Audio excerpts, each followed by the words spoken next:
Olha lá, e é nesse momento, nessa subida, em que o Dolphin Mini acaba parando.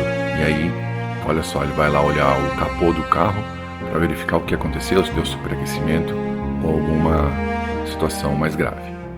Olá meus amigos e minhas amigas, tudo bem com vocês? Na introdução deste conteúdo, vocês puderam ali acompanhar sobre este vídeo que circula aqui no YouTube, lá da Costa Rica, sobre o Dolphin Mini, né, o antigo Seagull, que teve probleminhas ali ao subir uma ladeira bem íngreme. E sabemos que a Costa Rica tem essa característica, né, muito montanhosa e situações com difícil acesso para alguns veículos. Então, juntos agora nós vamos analisar o que pode ter acontecido, qual a minha análise e algumas considerações sobre este caso. Mas antes, fique comigo aqui e assista esta mensagem importante para você. Apoie os canais que, assim como o meu, fazem tutoriais, ensinam no YouTube e criam conteúdos com boa informação. Se você não ajudar esses canais, eles vão acabar. Então, desde já, se inscreva no canal, ative o sininho das notificações e deixa o seu like. Então, meus amigos, já estamos aqui para analisarmos juntos, então, o que pode ter acontecido nesse travamento, né, nessa parada do sistema do novo BYD, que lá na Costa Rica ainda é o Seagull, mas aqui no Brasil em breve chega como Dolphin Mini. Então, já dei um play aqui e aí a gente vai ver o seguinte, vou dar um pause para que a gente possa entender algum detalhe. Aqui nesta imagem, vocês já podem verificar comigo que é um veículo adesivado de test drive, então é um veículo que é utilizado por clientes, pela imprensa, por aqueles que têm canais no YouTube e assim por diante. Ele começa a mostrar algumas características do carro externamente, internamente.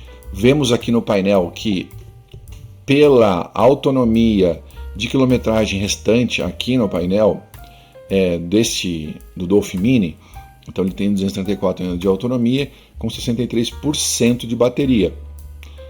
Aparentemente, fazendo aqui um cálculo rápido, deve ser o de 305 km, né? É o que nos mostra aqui pela nossa projeção. Então eu vou continuar, ele está mostrando aqui alguns detalhes sobre o painel, suas características, né? Questão de autonomia, trip e demais informações. Configurações ali do ar-condicionado também. Mas o que é importante é que agora ele começa a sair aqui pelas ruas da Costa Rica e vai nos mostrar exatamente a subida e o ponto crucial aqui desse vídeo, que certamente vai levantar muitas questões aqui no canal, já que o Dolphin Mini deve já desembarcar rapidamente aqui no Brasil, no final desse mês ou no final do próximo mês, mas enfim, é certo que ele chega aqui pela BYD como um veículo importado. E aqui vemos que ele começa a fazer a subida, né? A Costa Rica tem essa característica. Eu já vi muitos vídeos no YouTube de outros carros a combustão que sofreram demais para estas subidas. É importante frisar que no vídeo, quando você faz algum conteúdo relacionado a esse tipo de esforço, você coloca o veículo no máximo da sua potência, exige dele condições que normalmente uma pessoa comum não vai passar por isso. Também é importante citar que no vídeo você não vai conseguir ter a dimensão total dessas subidas, mas eu digo para vocês que na Costa Rica isso é uma característica do país, assim como outros países da Europa, aqui na América do Sul também. Então, muitos veículos que sobem a combustão mesmo não subiriam e teriam um problema nesse trajeto que ele fez. Continuamos aqui. E aí vamos acompanhar a subida e percebemos aí que é realmente uma inclinação bem importante. Então ele continua nessa subida, é bem íngreme mesmo, e é nesse momento que o veículo para. Muito bem, nesse ponto aqui, algumas pessoas podem ficar preocupadas, né, com a chegada do Dolphin Mini aqui no Brasil. É um veículo especialmente urbano e que tem as suas características, né, para os grandes centros urbanos. O que preocupa muitas pessoas nossa, esse carro é fraco, esse carro não sobe, esse carro vai ter problema. Bom, nós temos que pensar o seguinte, este é um veículo de test drive, este é um veículo que tem sido exigido ao extremo, justamente para fazer os testes. Em uma condição que não é habitual em grande parte de onde ele vai circular. Na China também, onde ele é vendido, não vai passar por grandes regiões montanhosas. E no Brasil, especialmente também, dificilmente alguém vai fazer grandes viagens com ele nessas condições.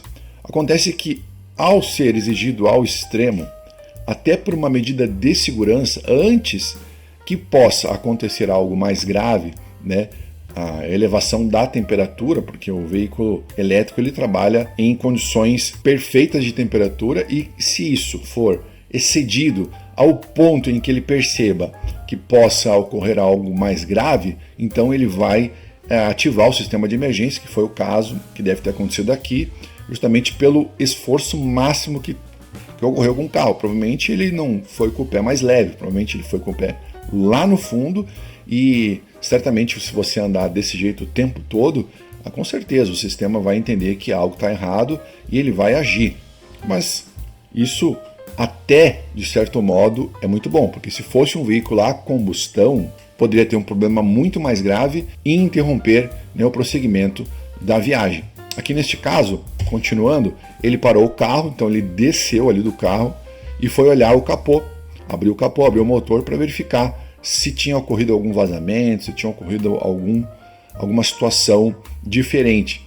Aparentemente, isso não ocorreu, justamente porque o sistema entrou em modo de proteção, fez com que o veículo tivesse que ser parado, e ele, depois de alguns minutinhos, pode continuar sua viagem normalmente.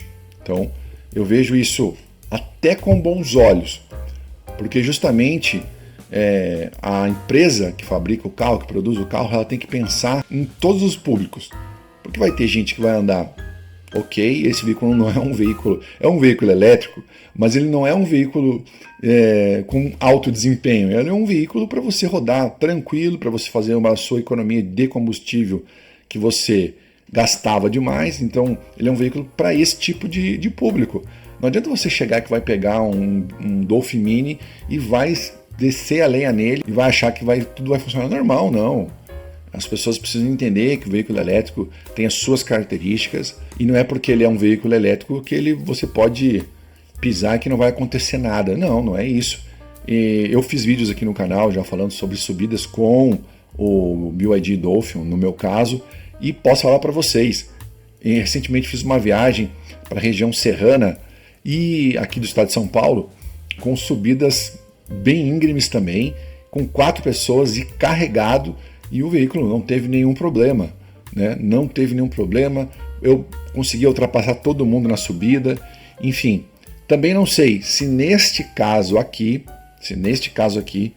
teve alguma atualização sobre a questão de software. Eu já ouvi falar que algumas versões passaram por essa correção e que os veículos que chegariam aqui no Brasil ou em outras partes do mundo não passariam por esse mesmo problema, tá? Então, provavelmente também deva ter algum recurso. Nós temos que relevar o seguinte: quando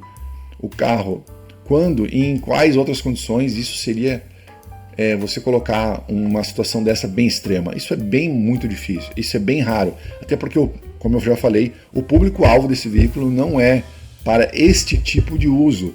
E isso nós temos que entender. Cada equipamento tem o seu perfil. Se você exceder a capacidade, se você exceder aquilo que ele pode te entregar, certamente você vai ter problemas.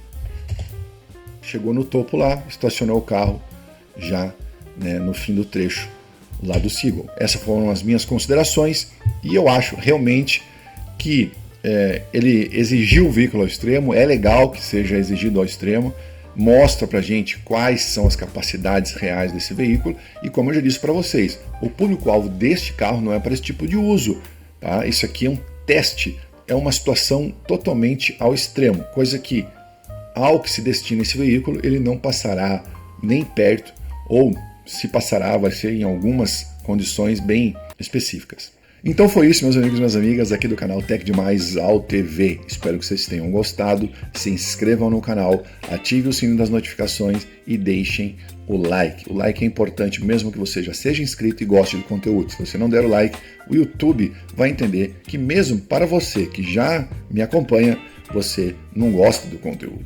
E não é isso que queremos, evidentemente. Não se esqueça, apoiem os criadores de conteúdo que mostram o rosto e ajudam outras pessoas com tutoriais e demais informações. Um forte abraço, até o próximo vídeo. Tchau, fui!